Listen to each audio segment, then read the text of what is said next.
Welcome class 9। इस video में हम स्टार्ट करेंगे चैप्टर 7 कंडीशनल स्टेटमेंट इन जावा। ये बहुत इंपॉर्टेंट चैप्टर है।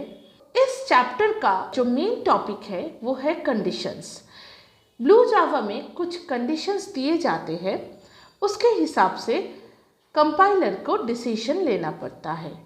तो ब्लू जावा में कैसे कंडीशंस दिए जाते हैं और उसके हिसाब से कंपाइलर कैसे एग्जीक्यूट करता है प्रोग्राम को, वही हम सीखेंगे इस चैप्टर में। तो स्टार्ट करते हैं। Introduction. Decision making is an important aspect of our life. It guides us to do our work in the right direction based on available situation. It also helps us to choose a specific action to be taken depending on the given condition. Let us take a real life example of decision making. तो हम लोगों के life में हर वक्त decision लेना पड़ता है ना। कभी ऐसा सिचुएशन क्रिएट हो जाता है कि हम लोग पजल हो जाते हैं, तब अगर ठीक से डिसीजन ना ले तो आगे जाके भारी पड़ सकता है। वैसे ही प्रोग्रामिंग में अगर ठीक से डिसीजन ना लिया जाए कंडीशन के ऊपर बेस करके, तो आगे जाके आउटपुट में प्रॉब्लम हो सकता है। तो इसलिए डिसीजन लेना या कंडीशन को ठीक से समझना बहुत इम्पोर्टेंट है। ठीक है, तो देखो यहाँ पे एक रियल लाइफ एग्जाम्पल दिया है। If age greater than 19, then you are selected to the senior team or you are selected to the junior team will be considered based on the given condition age greater than 19. If the condition is true, then you are selected to the senior team. Otherwise, you are selected to the junior team. Similarly, in computer programming also, we need to carry one action out of two or more actions based on the given condition. तो computer में भी हम जब programme लिखेंगे तब ऐसे decision लेना पड़ता है या कंडीशन को फेस करना पड़ता है। In this chapter, we are going to discuss decision making statements in which the flow of control plays a vital role in condition-based operation. As soon as the command is given to execute a program, the control reaches the first statement of the program. It keeps executing the statements sequentially unless end of the program is reached. तो programming में भी ऐसा होता है। जब कोई program execute करता है तब कंट्रोल फर्स्ट स्टेटमेंट को पहले देखता है, फिर सीक्वेंशियली चलता है जब तक ना एंड आ जाए। Such movement of control is termed as flow of control. तो ये जो शुरू से लेकर एंड तक कंट्रोल मूव कर रहा है या प्रोग्राम एग्जीक्यूट कर रहा है, इसे हम बोलेंगे फ्लो ऑफ कंट्रोल। ठीक है, the flow of control during the execution of a program takes place in the following way: normal flow of control, conditional flow of control and multiple branching of control. तो ये जो flow of control है, मतलब program execution के जो वे है वो 3 type के होते हैं। Number 1, normal flow of control, मतलब जिसमें कोई कंडीशन नहीं है, कंपाइलर शुरू से लेकर एंड तक एक एक करके स्टेटमेंट एग्जीक्यूट कर रहा है। Number 2 is conditional flow of control, मतलब इस टाइप के प्रोग्राम में बहुत सारे कंडीशंस होंगे।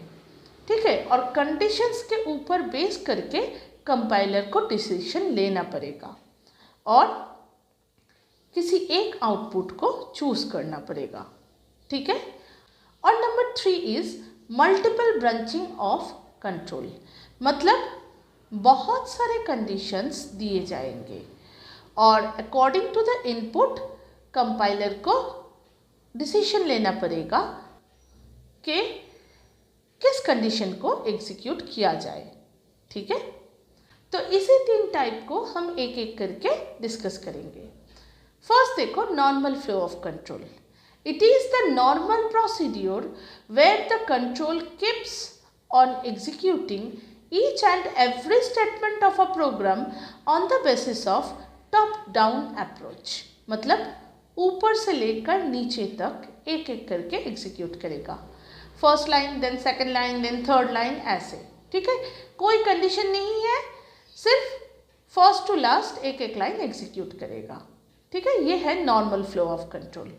As soon as one statement has been executed, the control moves to the next line for further processing. At the end, it returns back to the system after displaying the result of the program. तो and में control result देके system में back कर जाएगा. ठीक है, तो इस टाइप के जो फ्लो है उसे बोलते हैं normal flow of control. Next page में जाओ. एक एग्जाम्पल दिया है, देखो. A program is illustrated to show the normal flow of control. To find the area and perimeter of a rectangle. सिर्फ एरिया और पेरीमीटर कैलकुलेट करने का प्रोग्राम. देखो, import java.util.star सेमीकोलन. ये तो एक पैकेज है, यूटिल पैकेज, जिसे इंपोर्ट करना है क्योंकि हम लोग स्कैनर क्लास यूज़ कर रहे हैं. इसलिए अगर स्कैनर क्लास हम यूज़ नहीं करेंगे प्रोग्राम में तो java.util को इंपोर्ट नहीं करना पड़ेगा. ठीक है. पब्लिक क्लास रेक्टेंगल, ये क्लास डिक्लेरेशन है. Then opening brace of class, then public static void main string args, ये मेन डिक्लेरेशन स्टेटमेंट है, मतलब मेन फंक्शन का जो डिक्लेरेशन स्टेटमेंट वो है. Next opening brace, scanner in equal to new scanner system dot in, ये scanner class का object create करने का लाइन है. ठीक है, मतलब इसी लाइन में स्कैनर क्लास का ऑब्जेक्ट क्रिएट हो रहा है. नेक्स्ट इंट LBPAR, ये सारे वेरिएबल है जो इंटीजर टाइप के हैं. Next system dot out dot println, enter length and breadth, ये मैसेज ऐसे ही स्क्रीन में प्रिंट हो जाएगा. अगर हम system dot out dot println में डबल कोट के अंदर कुछ लिखे तो वो आउटपुट स्क्रीन में वैसे ही प्रिंट हो जाएगा. ठीक है, तो यूज़र को बोल रहा है enter length and breath.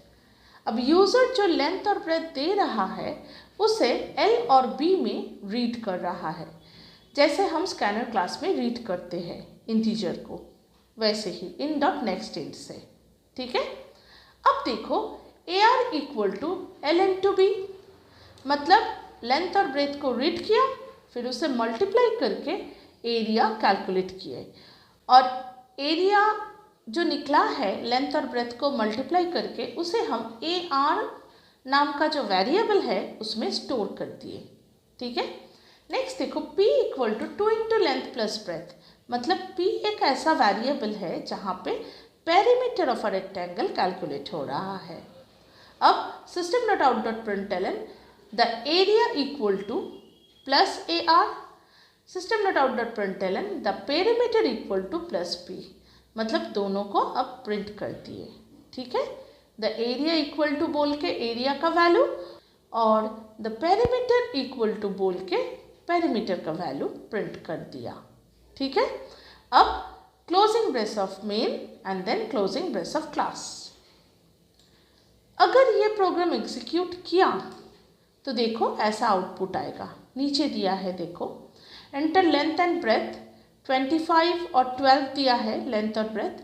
The area equal to 300, the perimeter equal to 74. ठीक है, आउटपुट आ गया. वही बोल रहा है देखो, here you can see that the control keeps on executing each and every statement of the program in the top down approach. Top down approach का मतलब है शुरू से लेकर अंत तक. ठीक है. After compilation it takes the value of length and breadth from the user and then display the result after performing calculations. वही हुआ है. तो ये है नॉर्मल फ्लो ऑफ कंट्रोल. बहुत इजी है, मतलब जो सिंपल प्रोग्राम्स है. ठीक है, मतलब विदाउट कंडीशंस जो प्रोग्राम्स है. ठीक है। अब देखो कंडीशनल फ्लो ऑफ कंट्रोल, ये सेकंड वे है। Sometime it may happen that you want to operate a block of statements when the given condition holds true. In case the given condition is false, the execution of the current block should be ignored and the control should move to execute another block. तो कभी ऐसा situation हो सकता है कि कुछ condition दिया हुआ है, अगर वो कंडीशन ट्रू हुआ तो एक ब्लॉक एग्जीक्यूट करेगा और अगर फॉल्स हुआ तो दूसरा कोई ब्लॉक एग्जीक्यूट करेगा। तो उस टाइम में ये कंडीशनल फ्लो ऑफ कंट्रोल काम में आता है। ठीक है, देखो in this situation a control execute a specific block of statements based on a given condition is known as conditional flow of control.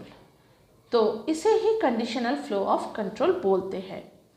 The conditional flow of control can be achieved by using if statement in the following way. If statement, if and only if statement, if else statement, if else if statement and nested if statement। इस type के condition हम if statement को use करके कर सकते हैं। if statement different way में use होता है, जैसे सिर्फ if statement या तो if and only if statement या if else statement या if else if statement या nested if statement। तो एक एक करके डिस्कस करते हैं।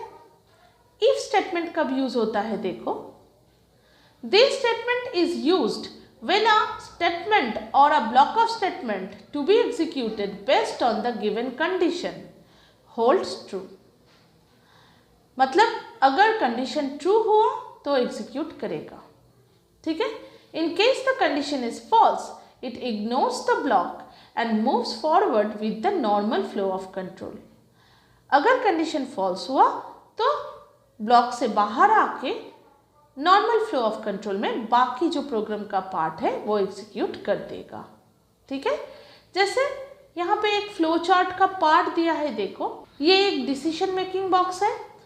Is a greater than 0 true और फॉल्स, मतलब अगर ट्रू हुआ तो डिस्प्ले ए इज पॉजिटिव, ये होगा, लेकिन अगर फॉल्स हुआ तो ब्लॉक से बाहर आ जाएगा और नॉर्मल फ्लो ऑफ कंट्रोल में बाकी जो पार्ट ऑफ अ प्रोग्राम है उसे एग्जीक्यूट कर देगा। ठीक है, नेक्स्ट पेज में जाओ। Syntax of using if statement, देखो सिंटैक्स दिया है इफ कंडीशन देन स्टेटमेंट, मतलब कंडीशन अगर ट्रू हुआ तो स्टेटमेंट एग्जीक्यूट करेगा।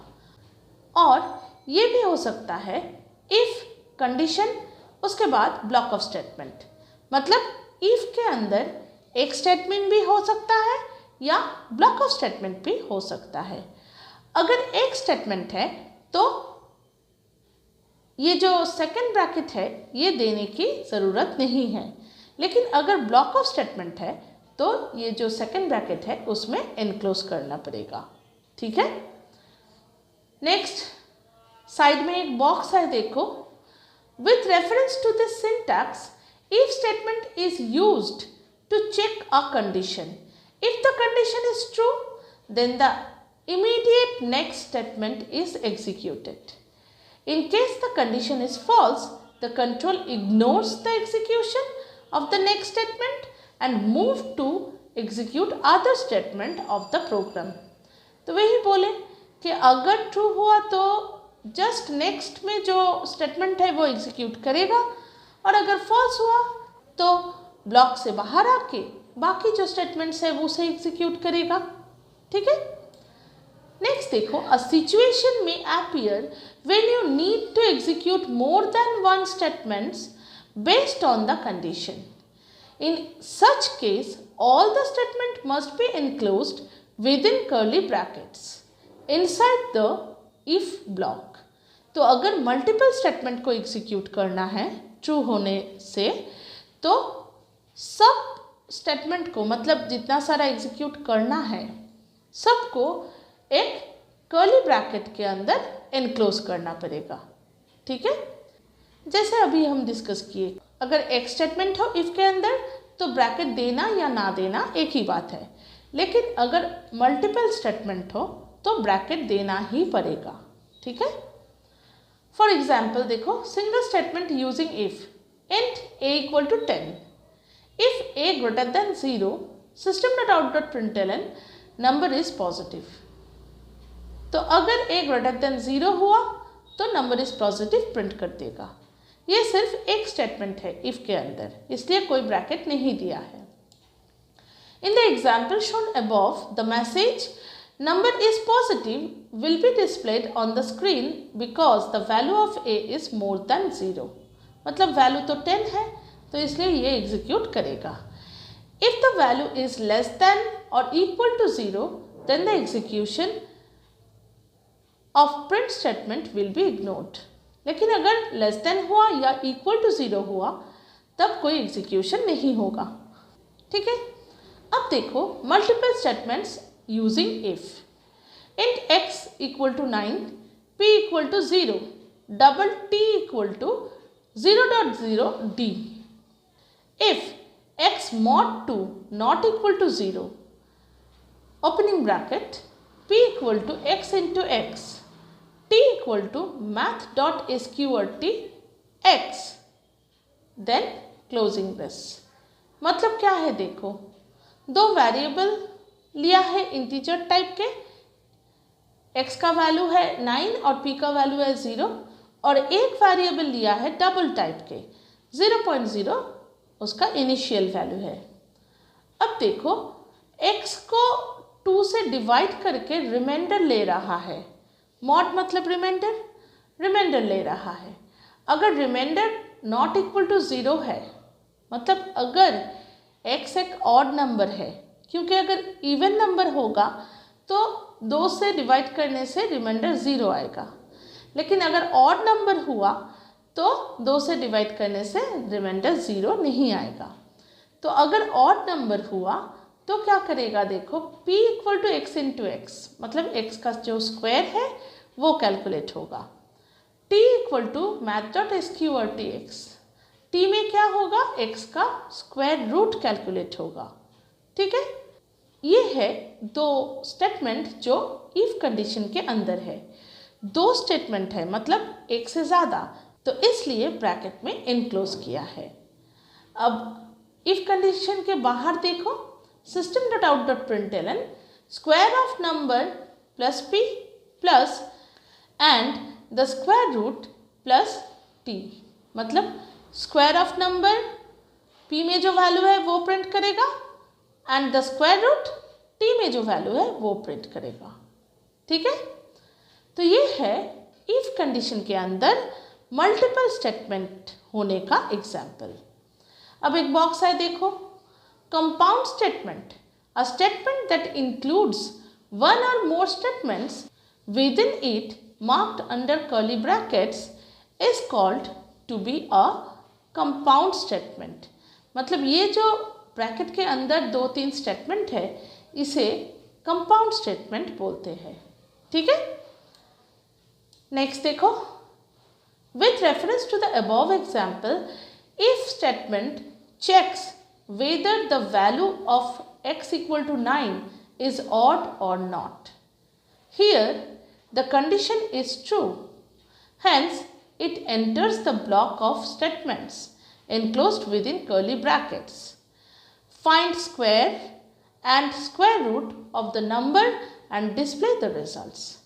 तो यहाँ पे x equal to 9 है जो odd है, तो इसलिए कंडीशन सेटिस्फाई किया इफ़ का।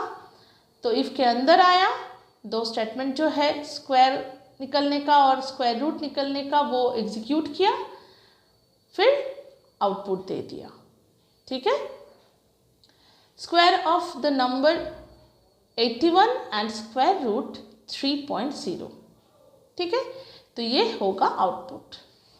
अब देखो, if you give value of x is an even number, the condition will become false and the associated block of statement will be ignored.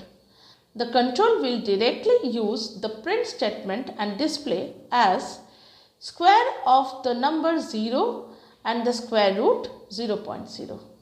मतलब अगर इवन नंबर दिया x का वैल्यू तो क्या होगा, तो इफ कंडीशन सेटिस्फाई नहीं होगा, इफ कंडीशन के अंदर कंट्रोल नहीं जाएगा, डायरेक्ट कहाँ पे आ जाएगा, system.out.println के जो लाइन है वहाँ पे, ठीक है, वहाँ पे square of number plus p का वैल्यू तो 0 है तो वही प्रिंट करेगा, and the square root t का वैल्यू भी 0 है वही प्रिंट करेगा, ठीक है।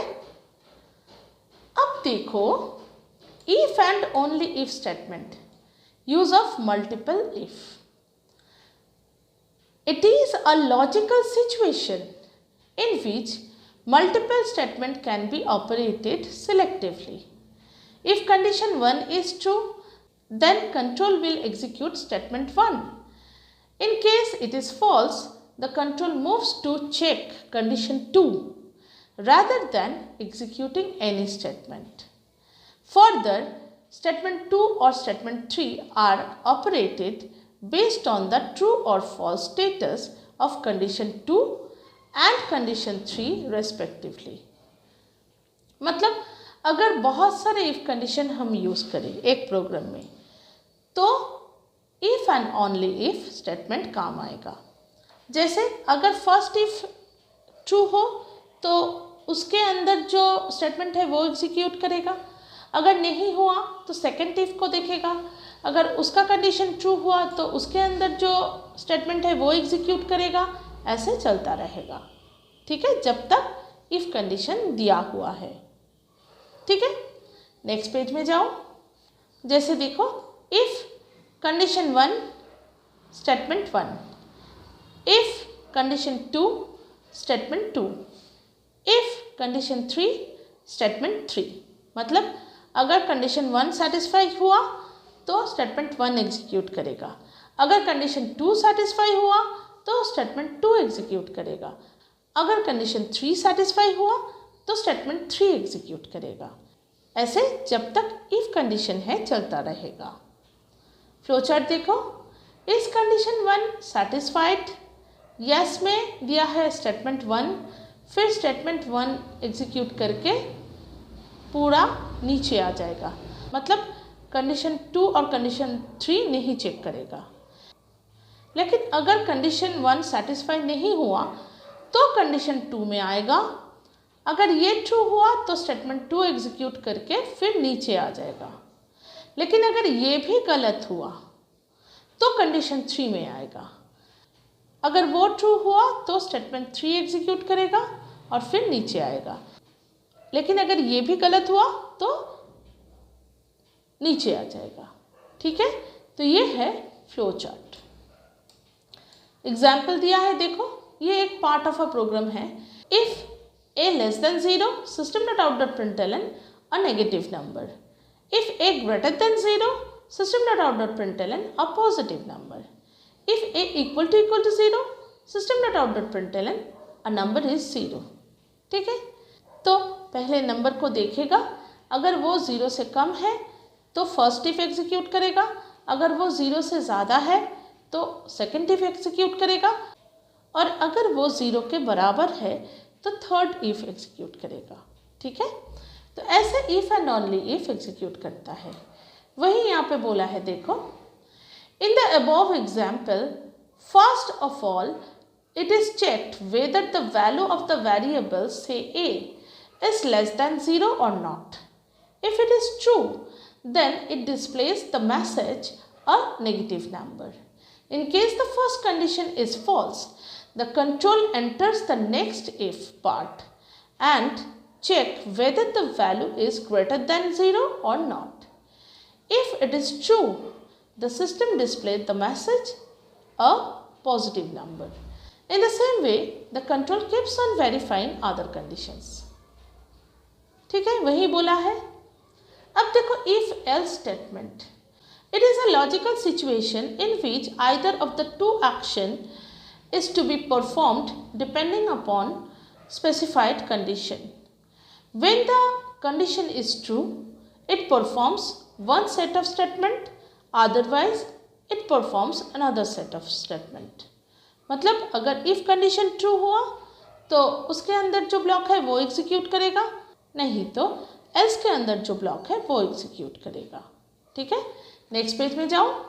सिंटैक्स देखो, इफ कंडीशन अगर ट्रू हुआ स्टेटमेंट 1 एग्जीक्यूट करेगा, एल्स स्टेटमेंट 2 एग्जीक्यूट करेगा।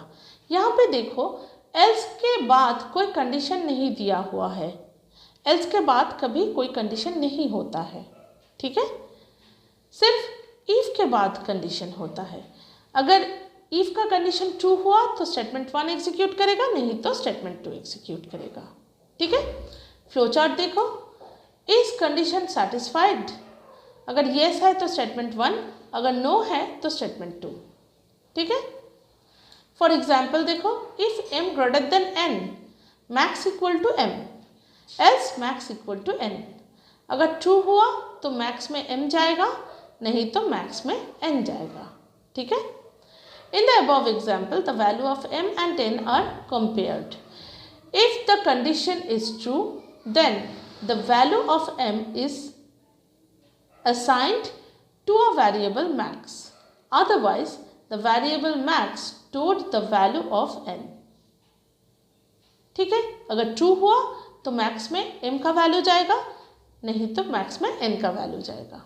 ठीक है, अब देखो if else if statement, it is also a logical situation in which more than 2 actions are to be performed depending upon the conditions with a keyword else if.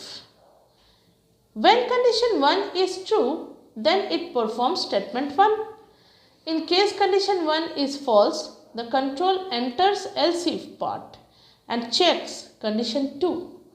If it is true, the control executes statement 2, otherwise it executes statement 3। मतलब अगर condition 1 satisfy किया तो first if execute करेगा, नहीं तो else if में जो condition है वो देखेगा।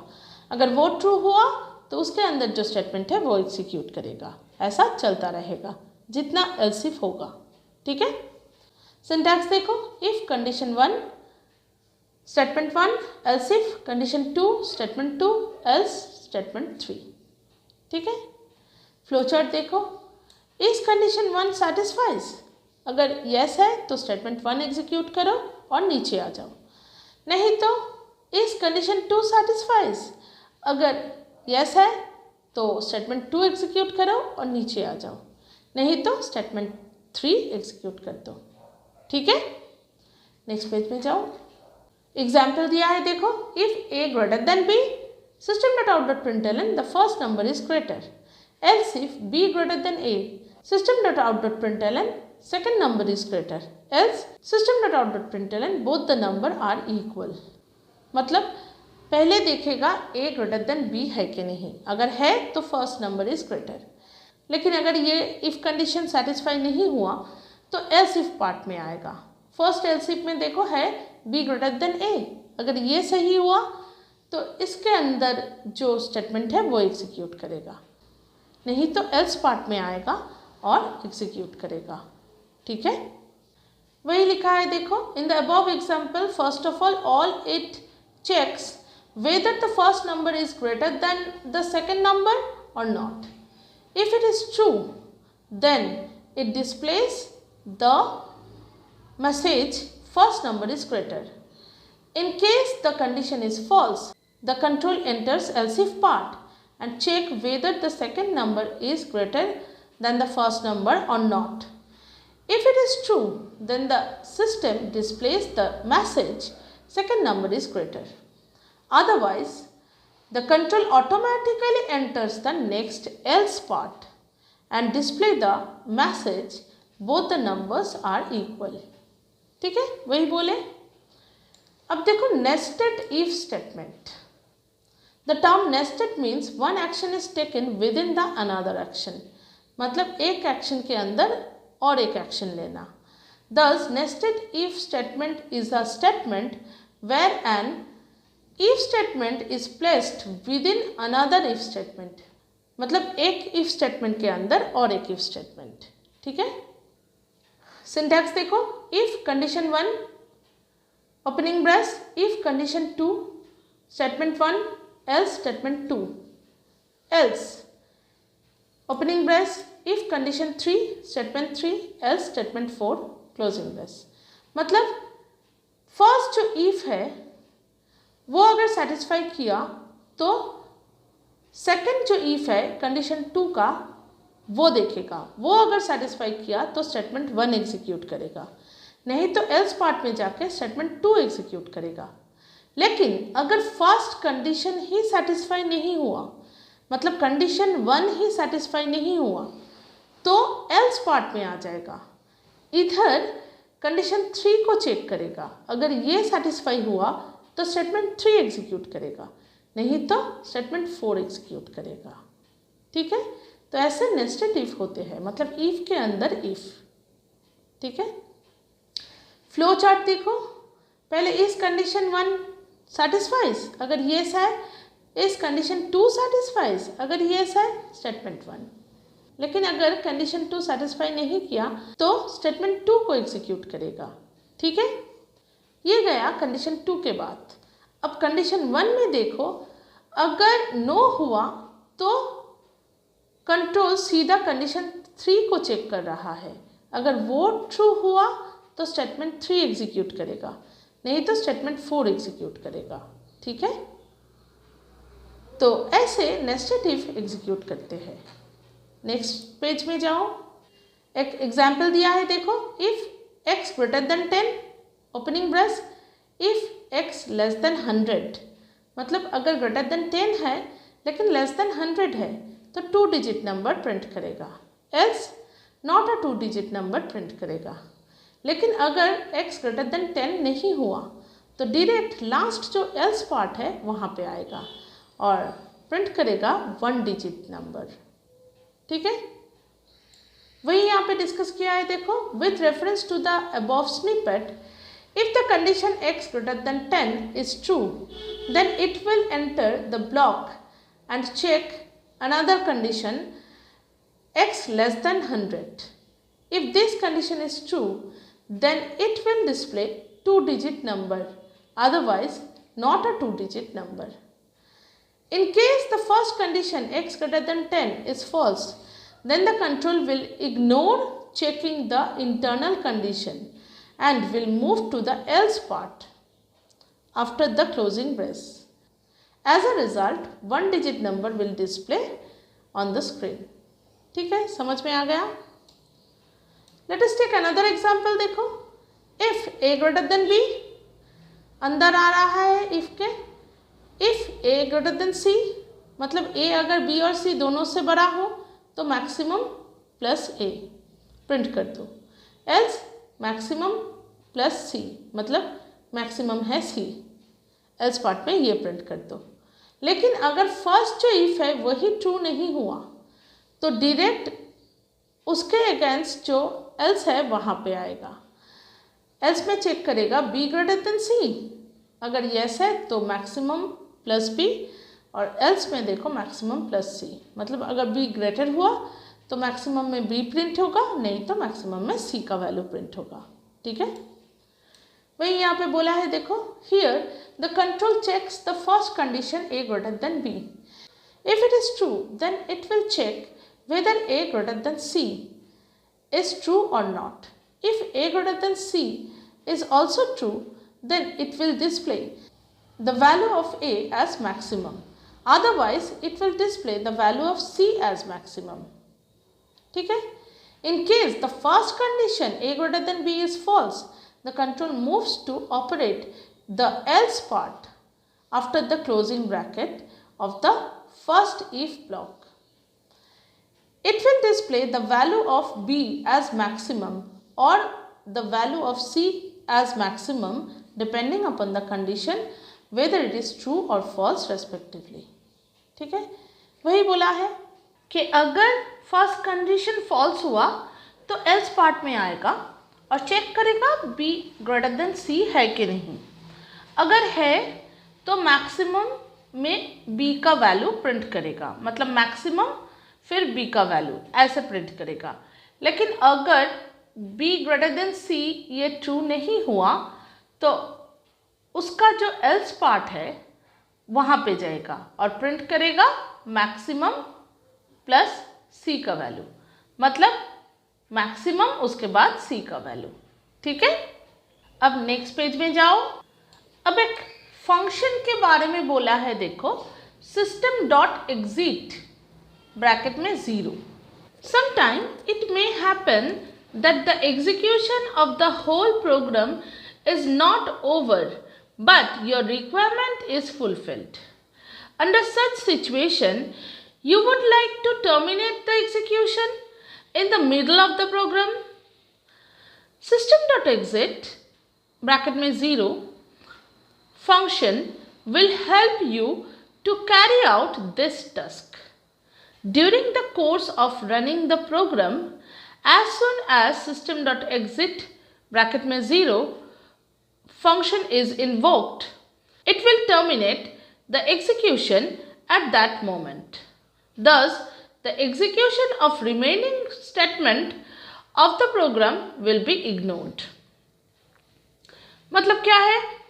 ये एक ऐसा फंक्शन है कि जब कंपाइलर इसे देखेगा तब वो प्रोग्राम को टर्मिनेट कर देगा। ठीक है, क्या बोल रहा है देखो, कभी ऐसा होता है कि हम लोगों का जो रिक्वायरमेंट है वो फुलफिल हो गया लेकिन प्रोग्राम अभी भी चल रहा है, मतलब टर्मिनेट नहीं हुआ है। तब हम अगर system.exit फंक्शन का यूज़ करें तो प्रोग्राम टर्मिनेट हो सकता है। ठीक है, सिंटैक्स देखो, system.exit देन फंक्शन ब्रैकेट के अंदर 0। Suppose you want to find square and cube of a positive number. If the number is positive, it should execute and display the result. But for the negative number, the program must terminate its execution. It can be illustrated as, मान लो कि तुम्हें positive number का square और cube root निकलना है, लेकिन अगर user ने नेगेटिव इनपुट दिया, मतलब नेगेटिव नंबर इनपुट दिया, तो प्रोग्राम उसी समय टर्मिनेट हो जाएगा। ठीक है, ऐसा एक कंडीशन तुम देना चाहते हो प्रोग्राम के अंदर, तो तुम क्या करोगे देखो, a program to display the square and cube of a positive number. ये कमेंट लाइन है,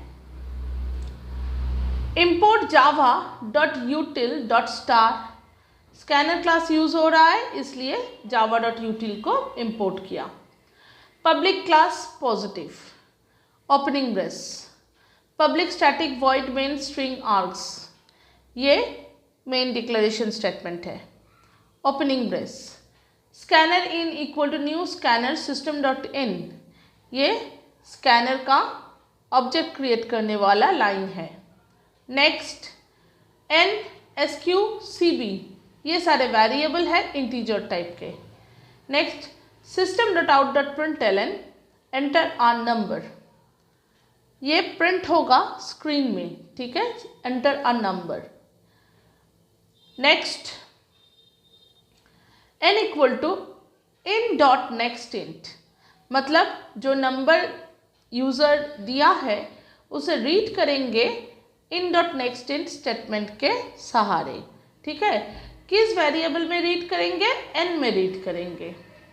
next, if n less than 0, opening brace system.out.println it is a negative number, system.out.println the program terminates, system.exit then bracket में 0। मतलब अगर user ने negative number दिया तो क्या होगा, दो लाइन स्क्रीन में प्रिंट होगा। Number 1 it is a negative number and number 2 the program terminates. ठीक है, दो लाइन स्क्रीन में प्रिंट होगा। फिर देखो system.exit फंक्शन को कंट्रोल देख रहा है तो क्या करेगा, प्रोग्राम टर्मिनेट कर देगा। ठीक है, मतलब सिस्टम डॉट एग्जिट के नीचे जो लाइन्स है वो एग्जीक्यूट नहीं होगा, ठीक है। लेकिन अगर यूज़र पॉजिटिव नंबर दिया तो क्या होगा, तो n में जब रीड करेंगे तब कंट्रोल समझेगा कि ये पॉजिटिव नंबर है तो फिर इफ़ n लेस देन 0 ये वाले कंडीशन में नहीं आएगा तो कहाँ पे जाएगा control, SQ equal to n into n इस लाइन में आएगा और n का स्क्वायर निकालेगा, CB में क्यूब निकालेगा, फिर system dot out dot println दे के दोनों को प्रिंट कर देगा, ठीक है। फिर closing brace of main then closing brace of class, ठीक है। तो ऐसे सिस्टम डॉट एग्जिट काम करता है।